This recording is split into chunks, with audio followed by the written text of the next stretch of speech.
Bonjour à toutes et à tous et merci pour votre invitation.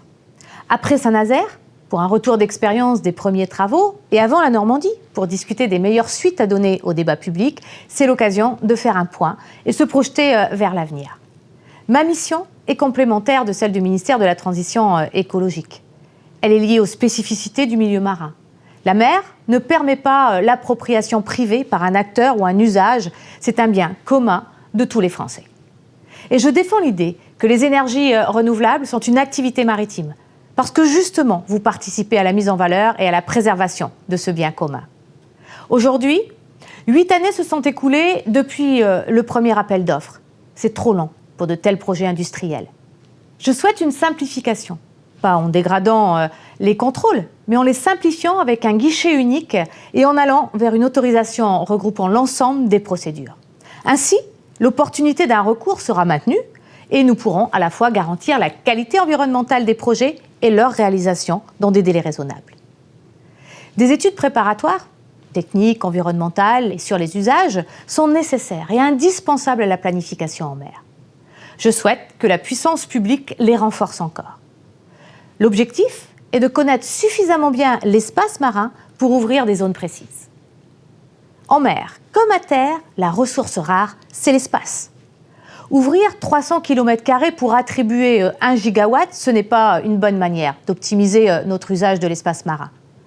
Le coût de cet investissement public supplémentaire pourra être couvert par les lauréats de procédures d'attribution une fois leur parc en construction. Nous avons tous à gagner d'une meilleure préparation en amont. L'importance de la concertation est un autre enseignement majeur. Pour la consultation du public, la situation se clarifie. C'est bien à la puissance publique de l'organiser. Cette consultation du grand public révèle l'appétence de nos concitoyens à discuter, au-delà de l'implantation d'un parc éolien, des sujets transversaux de planification de notre espace marin. Elle montre que nous pouvons collectivement caractériser l'ensemble des zones propices et acceptables pour le développement de l'éolien en mer à l'échelle des grandes zones géographiques. En saisissant cette opportunité, nous éviterons de revenir tous les 2 ans sur une même zone pour intégrer un nouveau parc. Nous développerons les connaissances nécessaires pour identifier des zones précises et éviter de gaspiller l'espace. Nous permettrons l'optimisation des parcs et la mutualisation du raccordement prôné à très juste titre par RTE.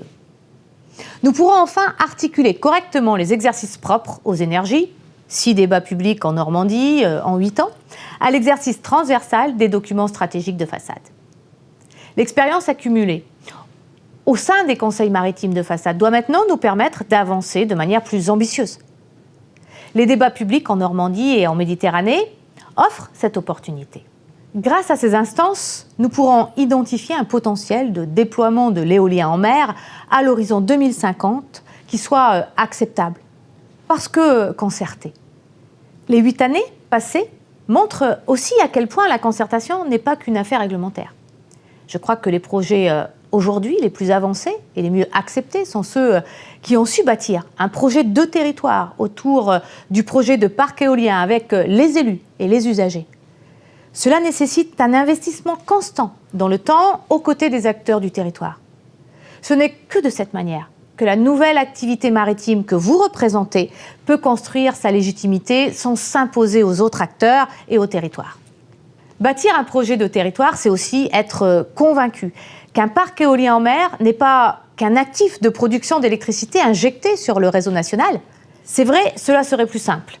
Mais la France a choisi la voie du co-usage dans ses parcs. Traduction très directe de la gestion de l'espace marin comme bien commun national. Bâtir un projet éolien en mer, c'est donc penser les co-usages, s'articuler avec ce qui existe déjà et en imaginer de nouveaux.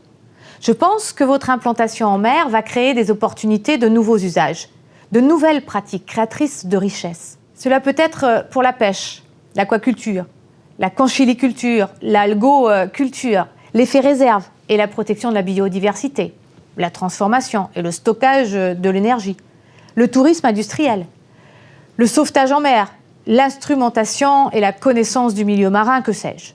Chaque projet sera différent, parce que chaque territoire a ses spécificités.